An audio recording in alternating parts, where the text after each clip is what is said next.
প্রতারণার নতুন ফাঁদ কল মার্জিং, যা ব্যবহার করে হ্যাকাররা আপনার ব্যাংক অ্যাকাউন্টের পাসওয়ার্ড পরিবর্তন করে সহজেই টাকা তুলে নিতে পারে। এর মাধ্যমে ব্যক্তিগত তথ্য চুরি করে প্রতারণার ঘটনাও ঘটতে পারে। কিভাবে এই কল মার্জিং এর মাধ্যমে প্রতারণা করছে হ্যাকাররা, বিস্তারিত জানাচ্ছেন সৈয়দ নওশাদ।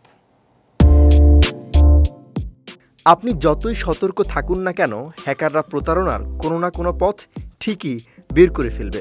সম্প্রতি কল মার্জিন নামক নতুন এক প্রতারণার কথা শোনা যাচ্ছে। অনেকেই হয়তো বুঝে উঠতে পারছেন না কি এই কল মার্জিং। কল মার্জিং বলতে একাধিক ফোন কলকে একত্রিত করে কনফারেন্স কলে পরিণত করার প্রক্রিয়াকে বোঝায়।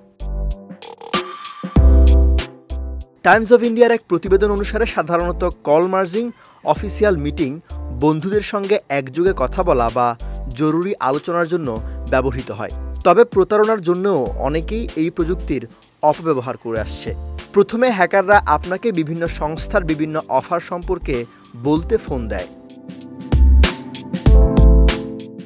এরপর আপনাকে বলা হতে পারে তাদের কোনো বড় কর্মকর্তার সঙ্গে কথা বলতে। এজন্য তাকে কল কনফারেন্স বা কল মার্জিংয়ের মাধ্যমে আনতে বলবে।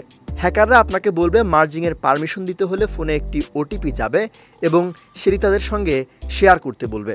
আর এই কাজটি করলেই আপনার ফোনের সব তথ্য চলে যাবে তাদের হাতে। কল মার্জিংয়ের মাধ্যমে প্রতারক প্রথমে এক ব্যক্তির সঙ্গে যোগাযোগ করে এবং তারপর আরেকজন ব্যক্তিকে কল করে তাদের কথা শুনিয়ে বিভ্রান্ত করে।